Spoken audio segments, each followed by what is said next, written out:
This is the Al-Ma'idah initiative, conversation without compromise. Because in Exodus it says, you shall not fall in with the many in order to do evil. Meaning that when everyone else is doing something wrong, you don't do that. Now, obviously, everyone believes that. No one believes that we should go, join a group of people who are doing something evil. We should stand up. But there's this expectation there that often people don't have, that their community will probably go wrong at some point, and you might be the only one to stand up. So the question that raises is, well, how on earth can I know if everyone else is wrong and I have to stand up against that?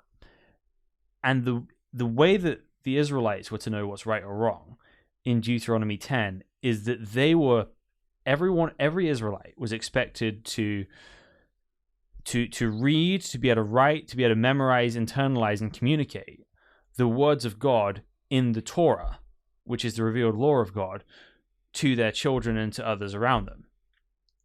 And Jesus emphasizes this later on in his ministry when he says to his followers, call no man on earth father, because you have one Father in heaven, nor be called rabbi or instructors, because you have one instructor, the Christ, or the Messiah. It's talking about himself.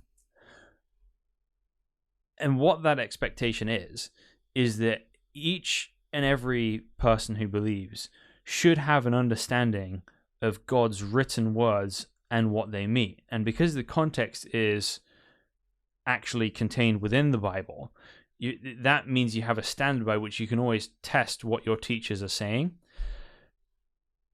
So 2 Timothy says, all scripture is breathed out by God and is useful for teaching, rebuking, correcting, that the man of God may be complete and equipped for every good work. So the doctrine of the scriptures in Christianity is that God has spoken clearly enough and that you're able to understand clearly enough that you actually have the capabilities to understand his words yourself. And then Paul, who is actually an apostle, right, who has prophetic gifts, he goes to a new town in Acts 17, and it says, these Jews here in Berea were more noble than those in Thessalonica because they searched the scriptures daily to see if these things were true. That's not to say that they were really, really cynical, because that's not a great world to live in, where we're always very suspicious of what everyone else says. But it's more of an attitude of when somebody says something, says, oh, great, sounds good. We're going to check this, though. We're going to make sure this lines up with what God has already said. And through that, you get the standard to be able to test yourself, to be able to test your leaders, and to be able to test the world around you.